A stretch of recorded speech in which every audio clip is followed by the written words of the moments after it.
Hello, everyone. Welcome to Decoding Downtowns, brought to you by Vistity. In this podcast, we dive deep with leaders from business improvement districts across the nation, revealing the strategies that are shaping the future of urban development and economic growth. Thanks for joining us. Hey, everybody. Welcome back to the podcast. It's Jamie Schwartzman, and today on Decoding Downtowns, we'll be speaking with Downtown Grand Rapids, Inc. Kim Van Driel is the Director of Public Space. This is in Grand Rapids, Michigan. Kim, how are you today? Welcome to the podcast. I'm great. Thanks for having me. Great. Well, it's great to have you here. Tell us a little bit about downtown Grand Rapids and what's happening there. Sure. I mean, there's a lot going on here in Grand Rapids, Michigan, but we're about a mid-sized city of 197,000 people. We're located on the east side of the state, and we're the second largest downtown and city in the state of Michigan. We're located right on the Grand River, which is the largest river in the state of Michigan. And excitingly enough, we're embarking upon a very, very large initiative of restoring our Grand River back to its natural state. So we're just embarking upon this new approved permit from the state, and it's going to be a long process ahead of us. Well, let's talk a little bit about Michigan and business improvement districts and how you're organized, structured, and financed. Sure. So we are an umbrella organization. We started in 2013, and we serve as the singular management entity for combined operation of the Downtown Development Authority, the Downtown Improvement District, and the Monroe North TIFA. So all together, we have a staff about 20 people and manage everything from restoring the Grand River to transportation to beautification downtown, clean and safe, and events and activation. I mean, anything within our district, we've got our hands in it at some point. I see. And as Director of Public Space, what do you do? What keeps you up at night? Everything keeps me up at night. I'm a woman, so my mind is always going. But I'm the Director of Public Space Management, and that's just a long-winded word for that I get to manage all the fun kind of activities within our organization, and that's anything from public art to events, programming, any sort of public space management with investing in our downtown public space and properties. So anytime we're redoing a public park or public street, anything like that, I'm heavily involved with our architect and lead planner to help design those spaces for our citizens. I see. And, you're well known for World of Winter. Is that a program that you run and administer? Yeah. It's something I started way back in 13 or 2014 was our first year. And then it's grown and pandemic happened and that kind of changed things. But yeah, now we're the largest winter festival in the United States. So tell us more about World of Winter. It is a 2-month-long festival, and we host over 175 different events and or installations within that 2-month time frame. And that's anywhere from Snoga to a silent disco party. And, there's Hungry Hippo tournament on ice. There's so many different events throughout the festival. And then we bring in international artists and artworks, as well as support local artists and placemakers to do their own installation too. And then we team them up with some of our international artists. So we just kind of interweave all of that together, and out comes World of Winter. So lots of things going on during our winter months. Tell us a little bit about the reasons. I think it was a Pinnacle award-winning program with the IDA, and it was about sort of taking a part of the year that was traditionally low business and trying to make it high business, right? Yeah, absolutely. it's part of our GR Forward master plan. And within that master plan, there's 6 goals, one of which is continuing to invest in our public spaces and making it cultural advancements and initiations and our initiatives within our downtown. So we do a lot of cultural programming as part of World of Winter as well, but we really want to fill in the gaps of what's not happening in our downtown. And really that's what our organization is all about, is to fill in those gaps. So in the summer months, downtown is super, super vibrant and there's all kinds of activities and there's so many festivals happening in the weekend, but in the wintertime, it really declines. So we offer grants for people and organizations and businesses to do their own thing in those cooler months of the year. And then, yeah, of course, we plan the festival. I see. So do you think this is a model that other destinations that have downtimes in the winter could maybe learn from? Yeah, of course. Or flip that and reverse it. States that are really hot, where they have problems getting people out in their downtown in the summertime, there is something that they can do to focus on that as well. And we see that regularly happen, where they struggle getting people out in their downtown during the hot months. I see. And so what are some of the ideas, if you were just to spitball them around with me, what are some of those things that those hot locations could do? Well, this similar to what we do. I mean, you don't stop programming just because the weather is terrible. You try to do it and just add amenities that can help offset those issues. Misters or any sort of water, shade, things like that always can help accommodate. But usually what we see is people just stop programming during those months because it's tricky, rather than continuing to do the exact things that you would in the proper fun months, and just continuing with it. And that's exactly what we do. Great. Hey, Kim, tell us a little bit about you. How did you get into this work? Why do you do it? Well, I went to art school long time ago and went for graphic design and advertising, and got out of school during a recession, and finding a job was really hard. And I started doing contract work and within that field, and learned that I hated it. So a position came up, split position within the city for the Downtown Development Authority when we were still part of the city, and also within the Office of Special Events for the city. And I started working that position and permitting event organizers and helping with the logistics and renting out parks and all that kind of stuff. And then Downtown Grand Rapids Inc. came to be, and we started putting on events ourselves, and they leaned on me for that. And our events just skyrocketed, and we had some of the largest attendees at our events within our downtown. And so then I started getting into planning my own events, and now I'm running all sorts of activation initiatives for public space. So now I got a team to help me. How long have you been doing this, and how long does it take to really develop expertise in this field?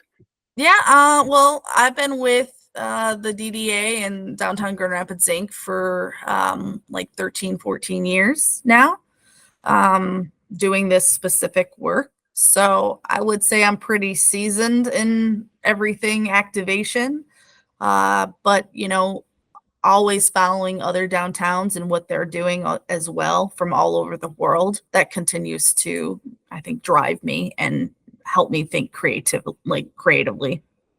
Cool. Hey, let's pivot a little bit into economic development and how you guys play a role in supporting economic development in downtown Grand Rapids. Yeah, so I mean, we basically are what I'm focused on is bringing people downtown to spend money, and we do that with events and programming and activation initiatives. But we, as an organization, invest in everything from restoration and improvements of land that we sit on. So we purchase land, we sell land that we own, board development. We're involved in transportation and making sure that there's free transportation within our downtown for visitors and residents, we're involved in creating a organized neighborhood of citizens. So our downtown residents have a organized group that they are able to voice their concerns or issues.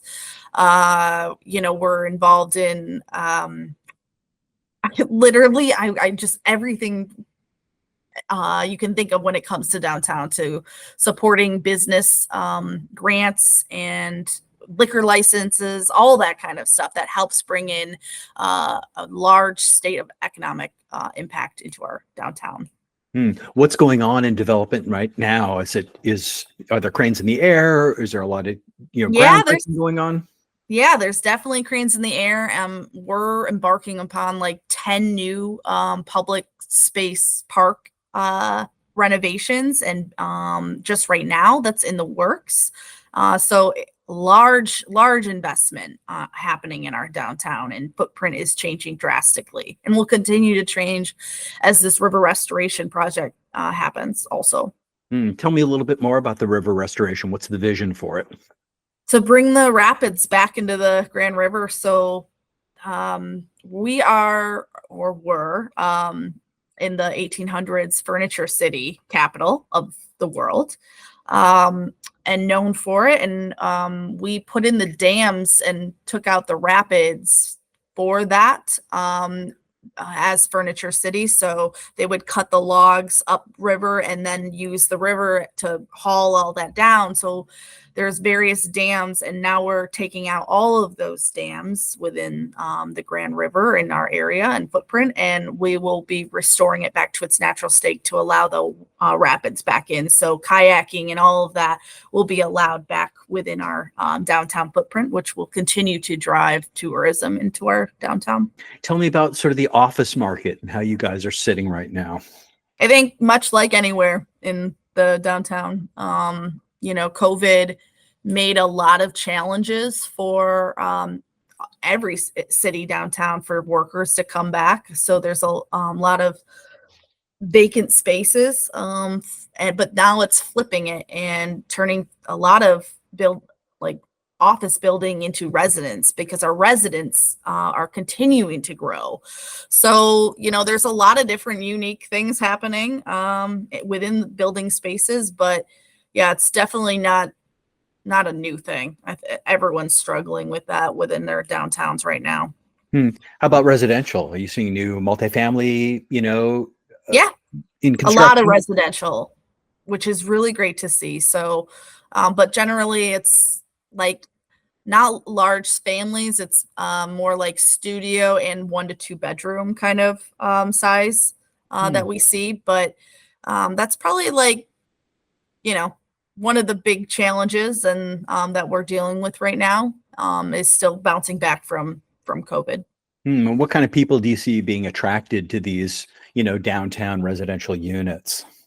We're a huge health care community, so a lot of doctors, nurses, that it's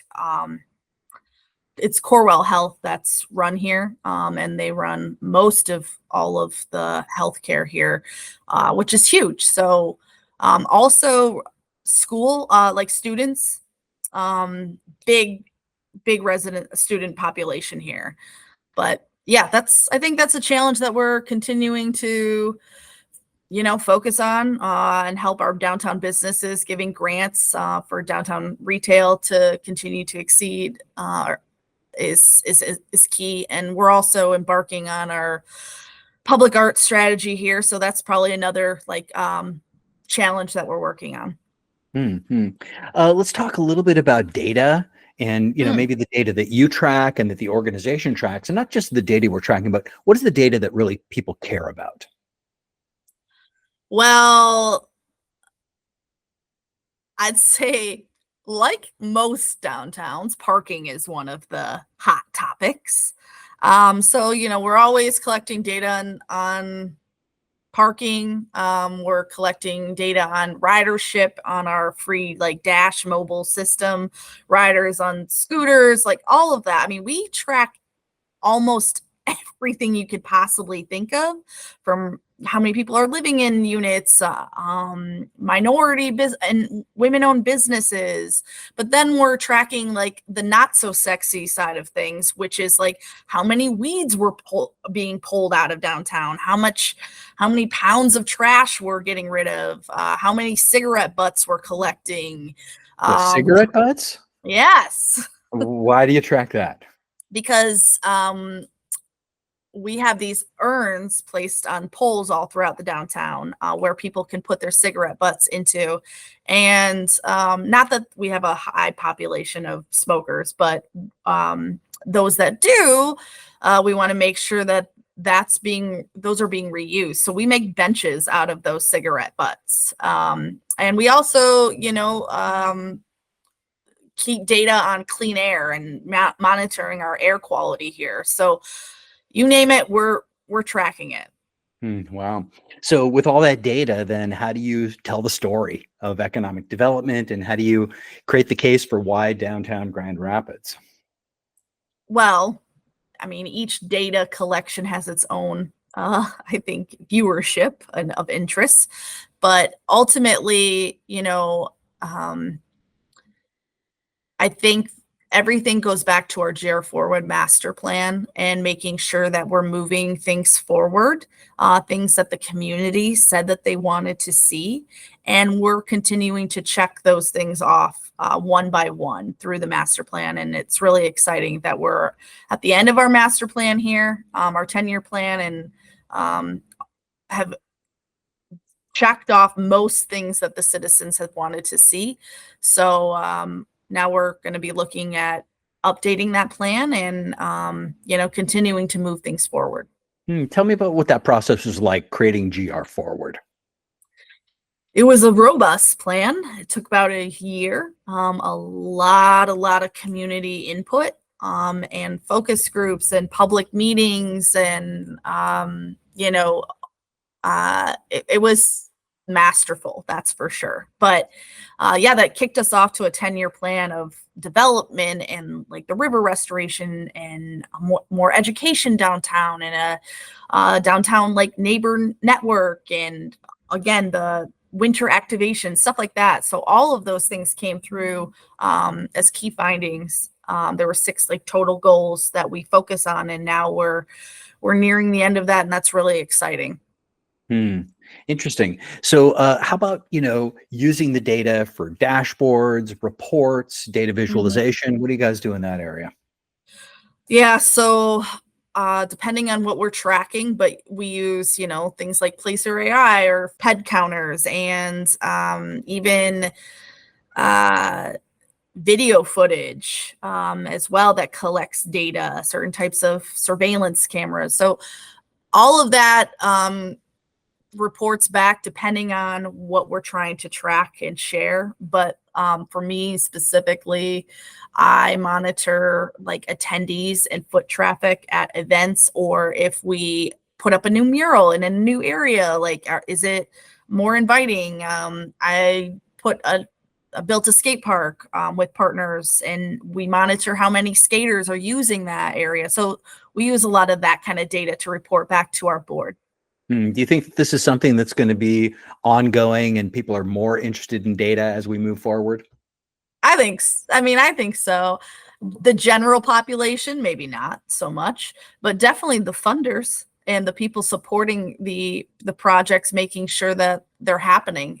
You want to see data, and you want to see that it's being successful, and platforms like that really help. So let's look ahead, in just the next one short year, because it's July 2024. So, let's use a crystal ball and say, okay, July 2025, what do you think we got done this year? Well, we will have a ton of art and events and activities. So that's an easy thing. We'll probably have over 150 new public art installations and events happening just from now until then, at a minimum. Getting into our river, so the river restoration starting to kick off. Also new developments happening with public spaces, parks. And the big thing I think for me is our public art plan along our Grand River Greenway that we're just starting, and we'll have a new plan out there. And it's our first ever plan that the city has ever had. So we're hoping that this leads to a larger conversation of a public art strategy for the city in the future. So the river restoration, we've mentioned it a couple of times. That's Mhm. essentially has catalytic potential to Oh, transform totally. all of the value of the properties and even the traffic patterns and everything that's going on in that area, right? Oh yeah, absolutely. I mean, right along the river, two giant projects that are starting are our new amphitheater that's like right around the along the river, and also very near will be our new soccer stadium that has yet to break ground, but that will be very soon. So a lot going on in downtown Grand Rapids. Yes. Exciting. Then if we were to look out, let's push out maybe 5 years. Where do you see things, landing 5 years from now? Wow. We'll still be in the river restoration. Very long process, so that will be happening. I mean, I would say let's look at 10 years. And I hope that the river restoration project is completed. We have connectivity for our 80 miles of river corridor and river access. I would say a permanent skate park along that. Those are the big things that I'm really excited for. And I would say an active riverfront. Kim, this is a question I ask all my guests, and it's the Harry Potter question. And imagine you've been handed a magic wand, you know how to use it, and you're going to cast a spell to promote the vitality of downtown Grand Rapids. Kim Van Driel, how would you use your magic wand? Uh, I wouldn't use it to do anything different. I would just use it to speed up the process. I think that's all I would do is speed up the process so the, excuse our dust kind of saying as we're doing these restoration projects. It's going to be complicated and it's not going to look so sexy. I would just say maybe cover that up a little bit with some fairy dust, but that's all I would do I see. differently. Just move the clock ahead. Move the clock ahead and I'd say bureaucracy quicker. Yeah, that makes sense. Hey, before we wrap up, how can people keep their eye on downtown Grand Rapids and you in particular? Definitely just, well, one, you can go to our website, downtowngr.org, and follow us on social media. We're very active on Facebook and Instagram, of course. And then you on LinkedIn? Uh, well, I'm on there, but very not active at all. Okay, so So, we'll find you through the website. And tell us a little, yeah. there's a separate website for World of Winter, right? Yep. It's worldofwintergr.com. And that has information on upcoming this winter's events or last. Yes. Yes. Right now, everything from last winter is there. We've got an open call for our RFPs and our grants that is currently active on there. And our board just approved the traveling large scale installations from all over the world. So those will be announced here very soon to the general public. And then we will continue to update that throughout this fall on all the events and activities coming. I see. And just because it's the middle of summer doesn't mean that you're not planning ahead for winter, right? Oh, definitely not. I'm working on the festival year round. So event planning, year-round activity, correct? Yes, 100%. It takes a while to get everything approved and moving and planning and executing. So yeah, I'm always thinking of winter, which drives my board crazy. Kim, thank you so much for joining us today. Well, thanks so much for having me. Really appreciate it. It's so interesting to hear about what's going on in your district, and we'll keep an eye on you. And to our listeners, thank you for tuning in again to Decoding Downtowns. And we'd like to thank Vistity for sponsoring the podcast. Again, until we meet up on our next podcast, keep innovating and exploring in your districts. Thank you for joining us today for Decoding Downtowns. If you've enjoyed our podcast, don't forget to subscribe to our YouTube channel. It's brought to you by Vistity, the leading geospatial visualization platform for data-driven decisions. Stay connected, stay informed, and let's continue to shape the future of our cities together. Until next time, I'm Jamie Schwartzman.